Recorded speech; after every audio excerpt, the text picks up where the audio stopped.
ओम शांति। अॼु जी मुले तारीख़ आहे 10/3/2026।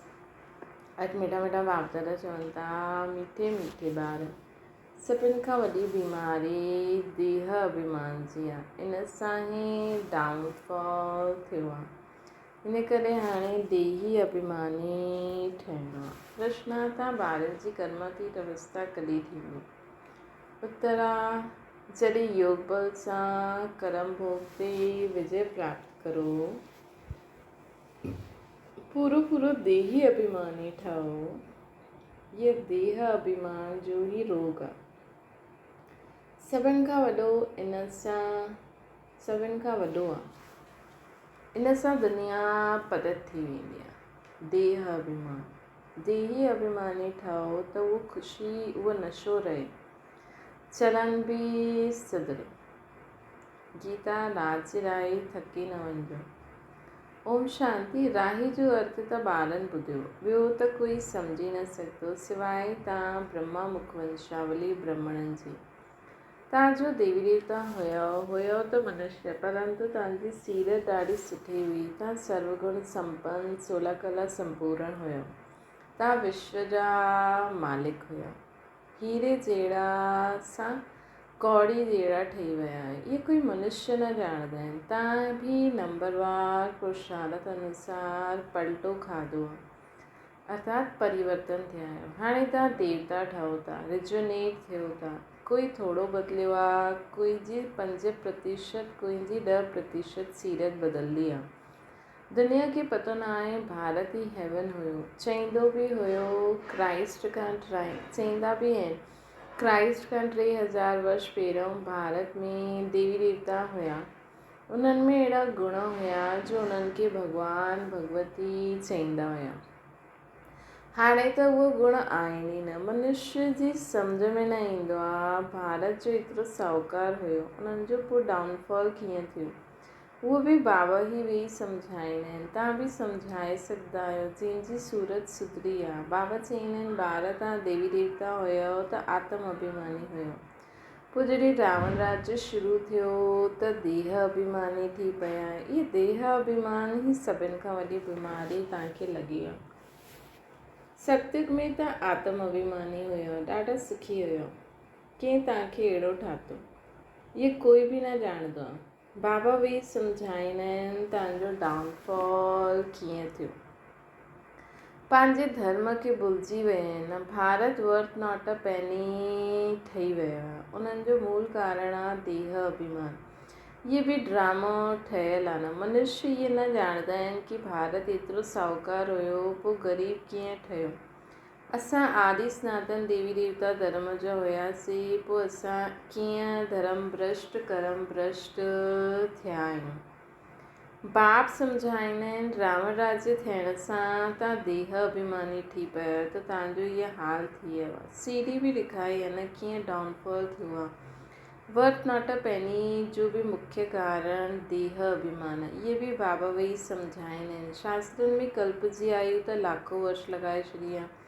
अॼुकल्ह समझदार आहिनि क्रिश्चन माण्हू। उहे चईंदा आहिनि क्राइस्ट खां 3000 वर्ष पहिरियों पैराडाइज़ हुयो। भारतवासी सम्झी न सघंदा आहिनि कि प्राचीन भारत ही हुयो जेके स्वर्ग अथवा हेवन चइबो।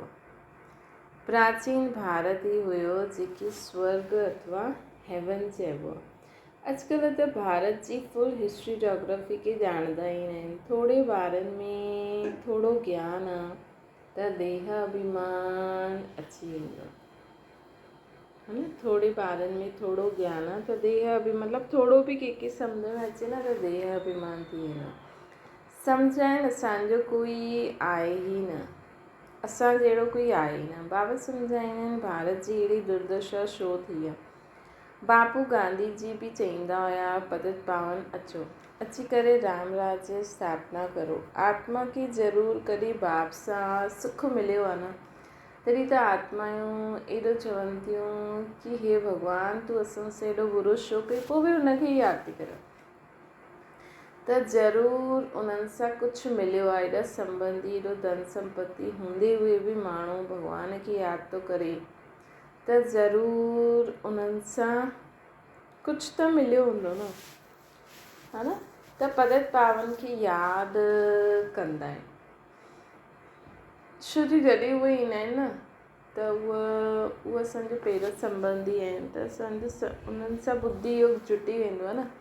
त माण्हू सोचंदा आहिनि की असां भॻवानु असांखे हिननि सां दूरि न करे छॾे, हिन करे ड्रिजंदा आहिनि। लेकिन भॻवानु त तव्हांखे सेखारींदा आहिनि की संबंध कीअं जोड़ो। भॻवान खे थोरी तव्हां सां संबंध जोड़े करे सदा हिन दुनिया में रहणो आहे, उहो त तव्हांखे सेखारे करे हली वेंदा।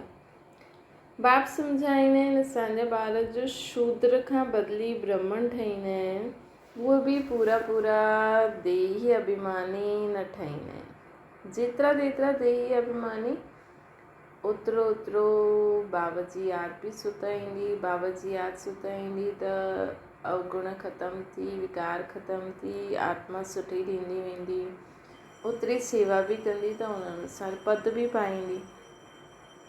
घड़ी देह अभिमान में अची वेंदा आहिनि। इहे सभिनि खां पुराणो रोग आहे जंहिंसां ई इहा हाल थियो आहे। देही अभिमानी ठहिण में ॾाढी ई महिनत लॻंदी आहे। जेतिरो देही अभिमानी ठहींदा ओतिरो बाप खे यादि कंदा, पोइ अथाह ख़ुशी रहणी खपे। ॻाल्हि बि आहे न, परवाह हुई पार ब्रह्म में रहण वारे परमेश्वर जी, उहो मिली वियो, हुन सां 21 जन्मनि जो वरसो मिली वियो, बाक़ी छा खपे। तव्हां सिर्फ़ु देही अभिमानी ठहो, मामिकम यादि करो, भल गृहस्थ व्यवहार में रहो। सॼी दुनिया देह अभिमान में आहे। भारत त एतिरो ऊच हुयो, उन्हनि जो डाउनफॉल थियो आहे। हिस्ट्री जोग्राफी छा आहे इहा कोई ॿुधाए न सघंदो आहे। इहे ॻाल्हियूं कोई बि शास्त्रनि में न आहिनि। देवताऊं आत्म अभिमानी हुया, ॼाणंदा हुया हिकु देह खे छॾे ॿिए देह वठणी आहे। परमात्मा अभिमानी न हुया केरु, देवी देवता। तव्हां जेतिरो बाप खे यादि कंदा, देही अभिमानी ठहींदा, ओतिरो मिठो ठही वेंदो न। देही अभिमानी मतिलबु सभु कुझु भुलिजी करे मां आत्मा ऐं बाबा मां आत्मा आहियां। आत्मा सम्झण सां ई बाबा जी यादि अची वेंदी। बाबा मतिलबु सर्व ज्ञान गुण शक्तियुनि जा सागर, त ऑटोमेटिकली तव्हां में परिवर्तन ईंदो वेंदो। देह अभिमान में अचण सां लड़ण झगड़नि बंदरपनो अची वेंदो आहे। इहा बाप सम्झाईंदा आहिनि, इहा बाबा बि सम्झनि था न। ॿार देह अभिमान में अची करे शिव बाबा खे भुलिजी वेंदा आहिनि। सुठा ॿार देह अभिमान में रहंदा आहिनि, देही अभिमानी ठहींदा न आहिनि। तव्हां कोई खे बि बेहद जी हिस्ट्री जोग्राफी सम्झाए सघंदा आहियो। बरोबरु सूर्यवंशी चंद्रवंशी राजधानी हुई। ड्रामा जो कंहिंखे बि पतो न आहे। भारत जो एतिरो गिरियो आहे, डाउनफॉल जी जड़ देह अभिमान आहे। ॿारनि में बि देह अभिमान अची वेंदो आहे न। ईअं न सम्झंदा आहिनि की असांखे डायरेक्शन केरु ॾींदो आहे। हमेशह सम्झो शिव बाबा ई चईंदा आहिनि। शिव बाबा खे यादि करण सां ई देह अभिमान में अची वेंदा आहिनि। शिव बाबा खे यादि करण सां ई देही अभिमानी थी वेंदा। छो जो शिव बाबा खे यादि ई न ईअं करे सघंदा जॾहिं देही थींदा। शिव बाबा खे यादि न कंदा त देह अभिमानी, हा न। त अगरि तव्हांखे सदा शिव बाबा खे यादि रखिणो आहे त सदा ख़ुदि खे आत्मा सम्झो, देह खां न्यारी आत्मा, है न। पोइ आत्मा जा गुण संस्कार स्वभाव त पतो ई आहे, बाप समान हूंदा आहिनि। त बाबा चईंदा आहिनि सॼी दुनिया देह अभिमानी थी वई आहे, तॾहिं बाप चईंदा आहिनि की हाणे मूंखे यादि करो, पंहिंजे खे आत्मा सम्झो। आत्मा हिन देह द्वारा ॿुधंदी आहे, पाठ वॼाईंदी आहे। बाबा केतिरो सुठी रीति सम्झाईंदा आहिनि। भले भाषण त ॾाढो सुठो करे वठंदा आहिनि, परंतु चलन त सुठी खपे न, है न। भाषण ॾाढो सुठो कंदा आहिनि, लेकिन चलन ॾाढी सुठी खपे। चलन न सुठी हूंदी त उहो ई जीअं माण्हू चईंदा आहिनि, दुनिया अज्ञानी माण्हू हिक ॿिए खे चईंदा आहिनि कि एॾो टिकाणा थी वञे, एॾा मंदर थी वञे, एॾा पाठ थी करे, लेकिन कम त लड़ाई झगड़े जा आहिनि। त उहो ई असां केतिरो बि ज्ञान ॾियूं, लेकिन असांजी सोच बोल कर्मनि में परिवर्तन न ईंदो त माण्हू त थोरी मञंदा। देहाभिमान थियण जे कारण फेल थी वेंदा आहिनि। उहो ख़ुशी व नशो न रहंदो। मेन ॻाल्हि आहे अगरि तव्हां देही अभिमानी रहंदा त ख़ुशी रहंदी, उहो नशो तव्हांखे रहंदो, उहो बेफ़िक्रपन तव्हांखे रहंदो। पोइ वॾो विक्रम बि न थी, पोइ विक्रम बि न थींदा। अगरि देहाभिमानी रहंदव त ख़ुशी नशो न रहंदो, विक्रम थींदा वेंदा, जंहिंजे कारण पोइ वॾे ढंढ जे भागी थी वेंदा। हिकु ॻाल्हि हमेशह यादि रखणी खपे, जॾहिं बि असांजो समय सुठो थो हले न, चाहे अज्ञानकाल चाहे ज्ञानकाल, कॾहिं बि कंहिंखे कुझु न चइणो, उल्टो सुल्टो, है न। पंहिंजे शब्दनि ते कंट्रोल रखो। देह सोच ते पहिरियों त शब्दनि ते कंट्रोल करो, कर्म ते कंट्रोल रखो, पोइ धीरे धीरे पंहिंजी सोच ते कंट्रोल रखो। देहाभिमानी ठहिण सां ॾाढो ई नुक़सानु पाईंदा आहिनि, है न।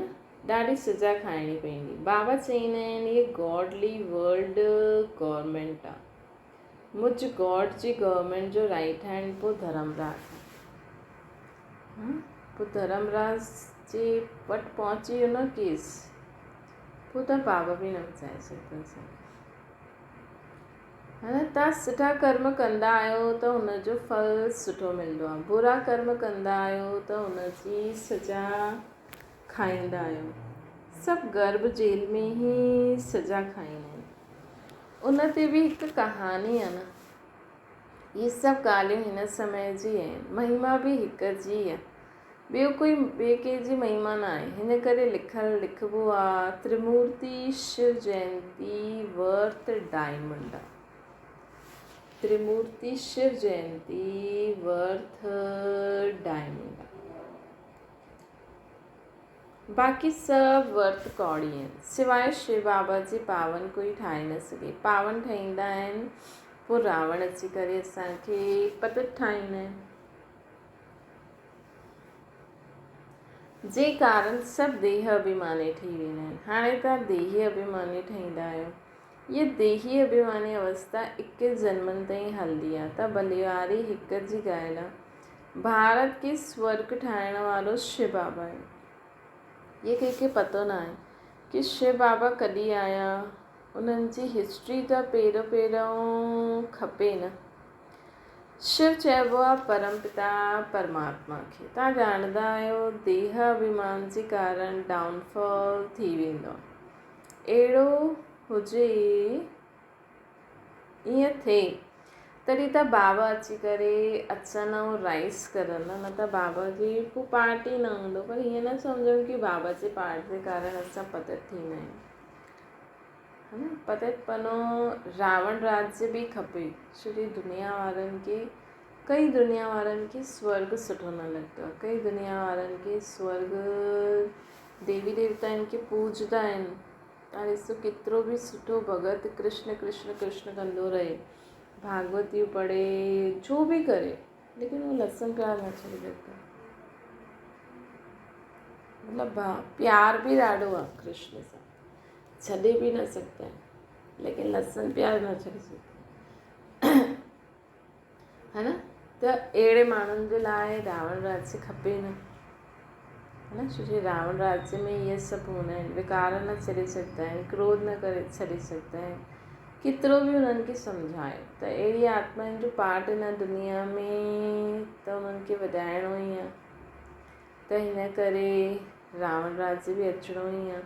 राइज़ ऐं फॉल, ॾींहुं ऐं राति, ज्ञान सूर्य प्रगटियो, अज्ञान अंधेर विनाश। सभिनि खां जास्ती अज्ञान आहे देह अभिमान। आत्मा जो त कंहिंखे पतो ई न आहे। आत्मा सो परमात्मा चई ॾींदा आहिनि, त केतिरो पाप थी वियो आहे। आत्मा सो परमात्मा चई, मतिलबु इंसान में ॾिसो असां में केॾो अज्ञान। हाणे त ख़ैर असांखे सम्झ में अची वियो, मतिलबु कोई बुद्धू बि ईअं न चईंदो कि असां आत्मा सो परमात्मा आहे, आत्मा ई परमात्मा आहे, परमात्मा निकिरी वियो। मतिलबु सोचो, उहो त कोई एॾो बुद्धू हूंदो, एॾी गहरी निंड में हूंदो, जे माण्हू निंड में कुझु चईंदो रहंदो आहे, उनखे पतो न पवंदो आहे, त इन समय दुनिया में माण्हू अहिड़ा आहिनि। हाणे असांखे सम्झ में आहे न असां छा चईंदा आहियूं। आत्मा सु परमात्मा चइण केॾो वॾो पाप थी, त हीअं करे असां पापात्मा थिया आहियूं। हिन करे डाउनफॉल थियो आहे।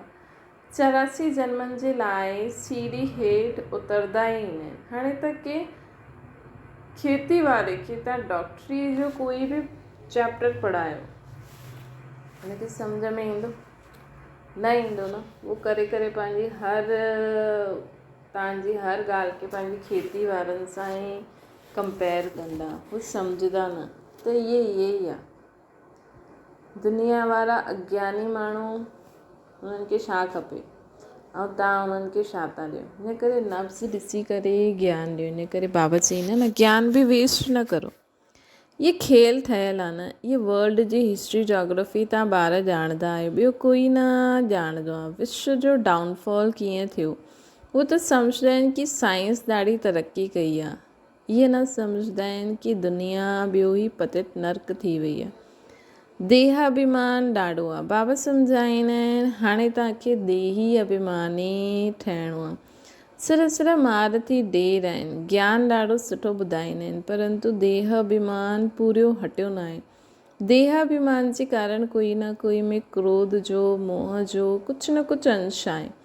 सीरत सुधारणी खपे न, ॾाढो मिठो ठहिणो आहे। तॾहिं मिसाल ॾींदा आहिनि न, शेर ऐं बकरी इकठा जल पीअंदा हुया। हुते कोई अहिड़ो दुख ॾियण वारो जानवर ई न हूंदो आहे। इन ॻाल्हियुनि खे बि मुश्किल कोई सम्झंदो आहे। नंबरवार सम्झण वारा आहिनि। कर्म भोग निकिरी वञे, कर्मातीत अवस्था थी वञे, इहे मुश्किल थींदो है न। कर्म भोग निकिरी वञे, कर्मातीत अवस्था थी वञे, इहे मुश्किल थींदो आहे। त बाबा असांखे चवनि था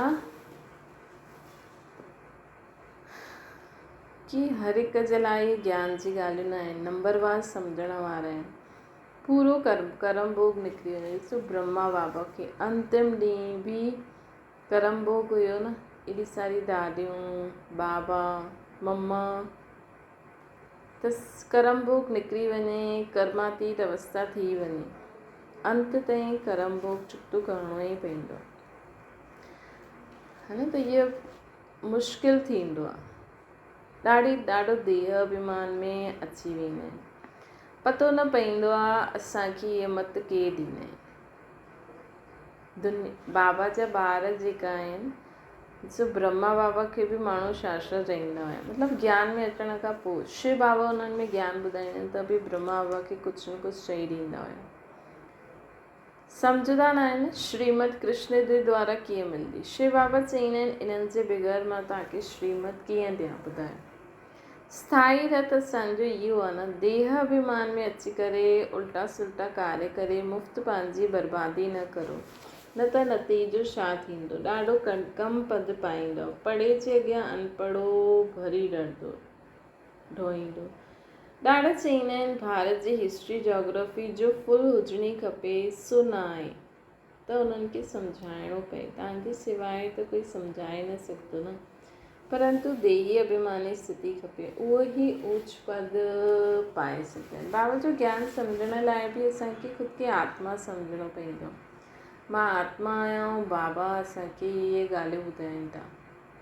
सोचो इहे सभु छॾो, बाप टीचर सतगुरु हिकदमि मतिलबु इहे सोचो कि मथां कोई परमात्मा आयो आहे, कोई आत्मा आई आहे ऐं असांखे न हीअं ॻाल्हियूं ॿुधाए थी। जे सम्झो तव्हां टीवी जो चैनल खोलंदा आहियो, कोई वीडियो में माण्हू तव्हांखे ॿुधाईंदा, केॾो सुठी रीति ॿुधाईंदा आहिनि। मतिलबु कूड़ खे बि इंसानु सच सम्झी करे हुन अनुसार हलणु लॻी वेंदो आहे। मतिलबु केॾो हिते त सचो बाबा। चलो तव्हां कुझु बि न सम्झो, तव्हां मुरली पढ़ंदा आहियो त इहे सम्झो कि हा भई इहे असांखे हीअं ॻाल्हियूं कोई ॿुधाए थो। इन अनुसार तव्हां दुनिया खे ॾिसो, तव्हांखे 100% दुनिया एक्यूरेट लॻंदी है न। अगरि तव्हांखे ज्ञान में थोरो बि ईअं अचे थो त हिन अनुसार तव्हां ॿुधी ॾिसो है न। जीअं माण्हू कोई नॉवल्स पढ़ंदा आहिनि, कोई किताब पढ़ंदा आहिनि, त हीअं त मुरली पढ़ो ॾिसो अच्छा ईअं बि थींदो आहे। पोइ तव्हां हिन ॻाल्हियुनि जे हिसाब सां दुनिया खे ॾिसंदव त एक्यूरेट लॻंदी न। त इन करे बाबा असांखे चवनि था ऐं ख़ुदि खे आत्मा सम्झी करे पढ़ो ॿुधो न। हर चीज़ जी ईंदी आहे न, डॉक्टरी जी पढ़ाई पढ़णी पवंदी त हुन अनुसार स्टूडेंट ठही वेंदव न। त हीअं बि हिते बसि ख़ुदि खे आत्मा सम्झी करे ॿुधो। हाणे तव्हां कर्मातीत अवस्था कंहिंजी आई न आहे, इन जी बाबा जे मथां त ॾाढा झंझट आहिनि। ब्रह्मा बाबा जी बात पहिरों जी ॻाल्हि आहे, केतिरा फ़िक्रात रहंदी आहे न। भले सम्झंदा आहिनि कि सभु ड्रामा अनुसार थींदो आहे, पोइ बि सम्झाइण लाइ बाबा खे युक्ति त रचणी हूंदी आहे न। इन करे बाबा चवंदा आहिनि तव्हां जास्ती देही अभिमानी ठही सघंदा आहियो। तव्हांजे मथां कोई बोझ न आहे, बाबा जे मथां त ॾाढो बोझ आहे। हेड त इहे आहे न प्रजापिता ब्रह्मा, परंतु कंहिंखे पतो न आहे कि इन्हनि में शिव बाबा वेठा आहिनि। ये त साकार में हेड आहे, लेकिन असुल त निराकार हेड आहे जो अञा ताईं पूरे यज्ञ खे कीअं न कीअं रीति हलाइनि था। तव्हां में बि कोई मुश्किल इन निश्चय में रहंदा आहिनि त इहा वर्ल्ड जी हिस्ट्री जोग्राफी ॼाणणी खपे। भारत में स्वर्ग कॾहिं हुयो, पोइ काॾे हो, कीअं डाउनफॉल थियो, इहे कंहिंखे बि पतो न आहे। जेसि ताईं तव्हां न सम्झायो तेसि ताईं कोई सम्झी न सघे। इन करे बाबा डायरेक्शन ॾींदा आहिनि, लिखा पढ़ी करो। त स्कूलनि में वर्ल्ड जी हिस्ट्री जोग्राफी ॿुधाइणी खपे, है न। पूरी स्कूलनि में वर्ल्ड जी हिस्ट्री जोग्राफी ॿुधाइणी खपे। कीअं हिन भारत जो राइस थियो, कीअं डाउनफॉल थियो आहे। डाउनफॉल ते भाषण करणो खपे। भारत हीरे जहिड़ो हुयो, पोइ कौड़ी जहिड़ो कीअं ठहियो, केतिरा वर्ष लॻिया। असां सम्झाईंदा आहियूं ईअं परचो एरोप्लेन द्वारा किराए सघंदा आहियो। सम्झाइण वारो ॾाढो होशियारु खपे। गवर्नमेंट चाहींदी आहे त गवर्नमेंट जो बि हॉल विज्ञान भवन जो दिल्ली में आहे, उते सभिनि खे बुलाइणो खपे। अख़बारनि में बि विझणो खपे, कार्ड बि सभिनि खे मोकिलिणो खपे। असां तव्हांखे सॼी वर्ल्ड जी हिस्ट्री जोग्राफी आदि जे अंत ताईं सम्झाईंदा आहियूं, लेकिन इहे कमु सभु विधि पूर्वक करिणो आहे। कोई पंहिंजी मर्ज़ी सां कंदो, ईअं कंदो, ईअं न। त जो बाबा नियम ठाता अथई, जो बाबा विधि असांखे ॿुधाई अथई, सभिनि खां राय सलाह वठी करे न। अगरि कंहिंजे ॿिए ज़ोन में बि तव्हांखे वञी करे सेवा करणी आहे, ॿिए सेंटर जे एरिया में बि वञी करे सेवा करणी आहे, त उन्हनि खां असांखे परमिशन वठिणी खपे। तॾहिं असांखे असांजो कमु सफलता मूर्त सफल थी सघंदो आहे। त बाबा चवनि था हीअं उन्हनि खे सम्झायो, आपे ई ईंदा वेंदा। पैसनि जी त कोई ॻाल्हि ई न आहे। सम्झो असांखे कोई मिलियो, प्रेज़ेंट बेट कंदा आहिनि, त असां वठी करे छा कंदासीं, सर्विस करण लाइ कम में लॻाईंदासीं न। बाक़ी असां उन चीज़ जो छा कंदासीं। बाबा चवंदा आहिनि मां तव्हांखे तव्हांजो दान वठी करे छा कंदमि जो मूंखे तव्हांखे वापसि ॾियणो पए। मां पको शराफ़ आहियां, है न। हिन करे तव्हां बि सम्झो कि असां शिव बाबा जा एम्प्लॉय आहियूं, शिव बाबा जा हैंड आहियूं। कुझु बि तव्हांखे मिले थो, कुझु बि तव्हां त पहिरियों शिव बाबा खे ॿुधायो। त जी तव्हांजो हाणे 1 रुपयो बि तव्हां कंहिंखे ॾिनो शिव बाबा जी भंडारी मां, पोइ शिव बाबा खे हुनखे चुक्तू करिणो पवंदो न। त इन करे बाबा चवनि था कि हुननि खे सभु बाबा खे सभु ॿुधाए करे ई करिणो खपे। अच्छा, मीठी मीठी सिकी लॾे ॿारनि प्रति माता पिता बाप दादा जो यादि प्यार ऐं गुड मॉर्निंग। रूहानी बाप जी सभिनि रूहानी ॿारनि खे नमस्ते। असांजी बि रूहानी माता पिता बाप दादा खे यादि प्यार गुड मॉर्निंग ऐं नमस्ते। धारणा जे लाइ मुख्य सार,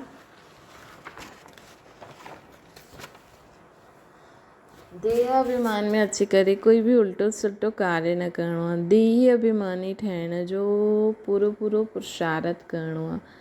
पंहिंजी सीरत चलन सुधारंदा रहणो आहे। ॿियो आहे ॾाढो मिठो शीतल ठहिणो आहे। अंदर में क्रोध मोह जो भूत जो आहे उनखे कढी ॾियणो आहे। वरदाना रिगार्ड ॾियण जो रिकॉर्ड रखी ख़ुशी जो महादान करण वारा पुण्य आत्मा ठहो। वर्तमान समय चारों ओर रिगार्ड ॾियण जो रिकॉर्ड ठीक करण जी आवश्यकता आहे। ये रिगार्ड पोइ चारों ओर वधंदो, रिकॉर्ड पोइ चारों ओर वधंदो, रिगार्ड ॾियण जो रिकॉर्ड पोइ चारों ओर वधंदो। रिगार्ड मतिलबु सभु चईंदा कि हा उहो त ॾाढो इज़तमान ॾींदा हुया, ॾाढो सुठा हुया, हीअं हुया हीअं हुया। रिगार्ड ॾियण ऐं रिगार्ड वठणु, नंढनि खे बि रिगार्ड ॾियो, वॾनि खे बि रिगार्ड ॾियो। ये रिगार्ड जो रिकॉर्ड हाणे निकिरणो खपे।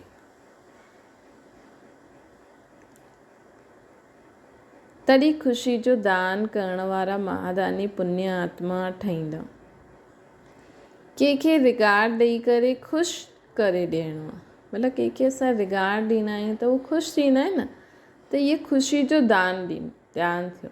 ॾिसो अगरि तव्हांखां कोई ग़लती बि थी वई, भले नंढो आहे या वॾो आहे, असां अगरि उन्हनि खे सॉरी बि चई छॾंदा आहियूं त शांत थी वेंदा आहिनि न, उन्हनि खे बि सुठो लॻंदो आहे कि हा भई हिननि ग़लती कई त असांखे सॉरी चई, थैंक यू, सॉरी, या उन्हनि खे कुझु न कुझु सुठो असां चऊं मुख सां, मिठे शब्दनि सां, दिलि सां चईंदा त ॿियो दिलि सां लॻंदो। कंहिंखे रिगार्ड ॾेई करे ख़ुशि करे ॾियणु, इहे वॾे ते वॾे पुण्य जो कमु आहे। इहे सेवा आहे। स्लोगन आहे, हर घड़ी खे अंतिम घड़ी सम्झी करे हलो त सदा एवर रेडी रहंदा।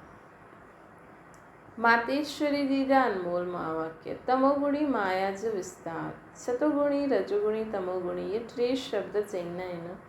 इनखे यथार्थ सम्झणो ज़रूरु आहे। मनुष्य सम्झंदा आहिनि कि 3 गुण इकट्ठा हलंदा रहंदा आहिनि, परंतु विवेक चईंदो आहे छा इहे 3 गुण इकट्ठा हली सघंदा आहिनि। उहे 3 गुणनि जो पाठ अलॻि अलॻि युग में हूंदो आहे। विवेक त हीअं चईंदो आहे कि इहे 3 गुण इकट्ठा न हलंदा। जॾहिं सतयुग आहे त सतोगुणी आहे, द्वापर आहे त रजोगुणी, कलयुग आहे त तमोगुणी। जॾहिं सतो आहे त तमो रजो न आहे, जॾहिं रजो आहे त सतोगुणी न आहे। ये मनुष्य त ईअं सम्झी करे वेठा आहिनि कि 3 गुण इकट्ठा हलंदा आहिनि, 3 गुण इकट्ठा हलंदा आहिनि।